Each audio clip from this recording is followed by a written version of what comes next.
What a nice day. What a fucking nice day. Took a cold plunge, made some cash, had few calls already. My clients printing, guy hitting 95k a month. So insane how life can change. And obviously, spending some quality time here in the park so I can just record some sauce and talk about exactly how this guy scaled from 6k a month to 95k a month recurring revenue. Theoretically speaking, if he stopped working for 3 months right now, as at the moment of me recording this video, he'd still be making at least 95k a month for at least next 3 months. So that's how powerful these systems are. And I just want to tell a quick story of how taking action, even though you're feeling uncomfortable, can take you to such a nice places, because that's exactly what happened. It was around January when this guy reached out to me. At that time, he was making 6k a month, and it was a big risk from my end to even start working with him. Probably a lot of people would call me crazy nowadays because obviously I'm targeting only 6, 7, 8 figure businesses even. But at that time, I wouldn't say my agency was at the very beginning, but I just accepted him because I genuinely saw the potential. I saw the potential.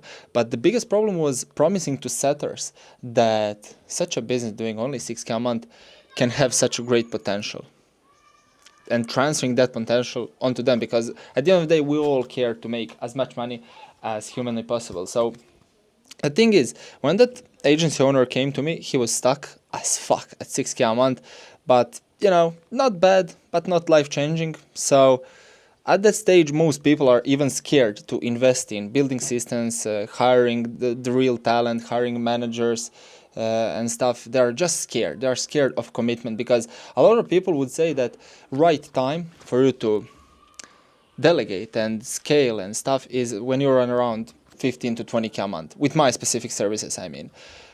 And even though he was at 6, I still decided to give it a go. I wasn't desperate, don't get me wrong, but I decided to give it a go because I trusted in the potential that he had. Just his vibe. What I always say, people buy into people. Even though he fucking paid me, I bought into him and I accepted that cash. And then obviously the first thing I did was implementing a setter. After, I'd say, maybe a week or so of trying to transfer my energy and my promises to these setters, I managed to hire a setter who then just started executing like a crackhead. No matter how, I wouldn't say terrible that business was, but 6k a month, yeah, not that great. So we all aim to be working with 7-figure guys already. But no matter that situation, he went hard. And that's the value that you get with hiring a real talent instead of some random guys on fucking Fiverr. Genuinely, single-handedly, by far the strongest, the most tangible thing that you can have is a talented setter who is ready to kill it no matter the circumstances, and regardless of the situation that he is in, that the business owner is in, that the business company itself is in. Who cares? Because after I did that, then I managed to successfully get in a position where I can build a proper, I'd say, infrastructure, like clear qualification questions, just to pretty much save the time and brain power of a business owner, because even though he's making 6k a month only, still his time is valuable and he definitely doesn't want to fuck around with some low quality gigs. Pipeline tracking, whatever was included in pipeline tracking at the time, it was CRMs, daily reports, setting up different KPIs, SOPs, pretty standard stuff, because you just can't afford, at the time specifically, you just can't afford for a single lead to get lost, because lead lost is money lost. You are literally letting money slip through the cracks. And not only that, but you're also directly giving that money to your competitors. Imagine this table right here where I'm sitting right now. Let's say 2,000 pounds are right here. And me walking away from it doesn't only mean that I lost 2k. It means that someone else who is just randomly gonna, I don't know, sit here, spend some quality time in the nature, is gonna take it. And an idea of my competitors and my clients' competitors taking the cash that is supposed to be ours is fucking mind blowing, because I just can't accept that defeat. I can't accept the defeat. And for that exact reason, we implemented those infrastructures, those systems that pay me, even to this day, even though we started working together literally 7 months ago. Yes, 7 months ago. it's 26th of August. We started around January. So yeah, 7 months ago, I'm still making that money recurringly because I'm a manager, of course, and I make my money off of the commissions. The more I make, the more I make for him, the more I make for myself. And then pretty much third thing, nothing that has to do specifically with the leads, is just tracking the daily performances of a setter. Like I've said, he's been killing it no matter the circumstances, but still there is some level of, I'd say, not complacency, but we as humans, we get easily tired of things. We get easily bored because our attention spans are just fucked. And you need to make sure that you constantly keep your setter engaged, keep him like in the loop pretty much, keep him just happy, make him happy and let him stay happy, because if you enjoy the environment you're working in, generally, even with ups and downs, you're still gonna be killing it because that's just important. And that sort of personal foundation is what I helped him build, because I just want for everyone to fully detach themselves from the outcome, which is money only. No, like money is just a byproduct of the input. So if you're not happy, you're not gonna have some inputs, proper ones, and then you can't expect for money to be made. But essentially, this whole thing allowed both me as a manager, setter as well, and a business owner to stop chasing leads and start focusing only on people who are genuinely interested, on people who will help him grow his revenue, because he's charging monthly. Now 10 clients a month for like, I don't know, 2K price point is already 20K recurringly. 20K monthly recurring revenue. And right now I am not sure how many clients is he even having. I think around 70, maybe 65, 67, some around that. But essentially, within months of us working together, his revenue just jumped because he was capable of handling it all now. He didn't have to look around for people to chase him. He didn't have to have these combos with people. He didn't have to even hop on the calls later down the line. He was only focused on creating content, running ads that pretty much was bringing us plenty of leads that we would then convert and just deliver the results, for fuck's sake. All of that was pretty much possible just through delegating and building some systems that run by themselves, that operate without you even directly being present in those. And one funny thing, that's actually a fun fact, is that I don't think we actually never had a month where we made less than what we made in the previous month. Now I'm not sure, so I had to write down just the insights of what he was making, but when he was at 6K a month in January, we instantly got to over 10K a month in February. I remember that specifically. Then in March, we were just shy of fucking 20K. I think we were on 18 and a half, if my memory is right. We were literally 1K away from hitting 20, I think. Yeah. Then in March, we fucking exploded. Not in March, sorry, in April. We exploded and hit almost the double. Not even, yeah, definitely over double. We hit over 40K.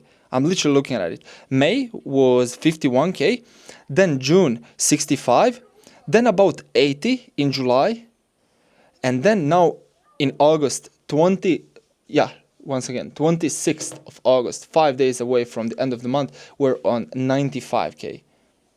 And to be fair, he told me that 5 days ago, so I would assume he's even over 100 right now. But I'm not sure, so I'm not gonna lie and brag about things that I'm just not sure about. Essentially, yes, 95 it is.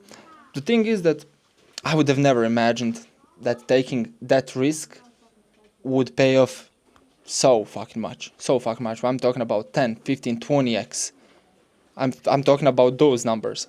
And me making money off of that as well is just so juicy, because now I literally enjoy working in that company, and the next plan is to hit at least 200K, because we see what is it that we're capable of, especially if we compare it to other people out there. And even more to do with it is just the fact that we hate giving money to our competitors, what I said.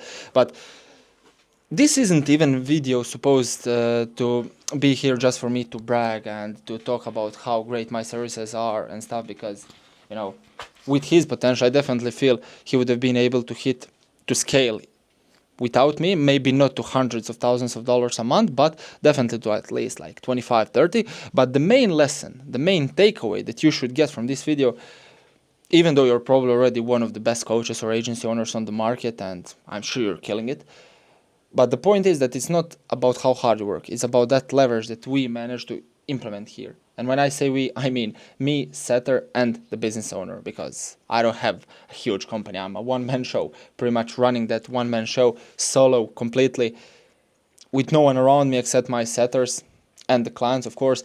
But that's how I deliver. And another point that I'm trying to make is that there is never a perfect time to actually find yourself in an uncomfortable situation, to actually make yourself be in an uncomfortable situation, because even I, as a guy who was supposed to deliver the results at the time, was feeling hella uncomfortable. I can imagine only him, only the business owner, making that step, taking a leap and delegating an entire business in someone else's hands. Because let's be real, he built it all from scratch, and now giving it away to someone who doesn't even have to do anything with his business specifically, some random stranger, we can say, is definitely a risky thing. But there is never a perfect time to start changing your life, start changing your business or whatever you want to change. Most of the people wait for the perfect time, which is why they never take action, which is why they stay broke. They stay broke. They just stay at the same place they've always been at. And at the end of the day, that's how natural filtration works, because I feel those people don't even deserve results. It just makes it easier for us to, I'd say, stay on the top of our game and keep being that top 1%, you know? So, yeah, I mean, just take action, bro.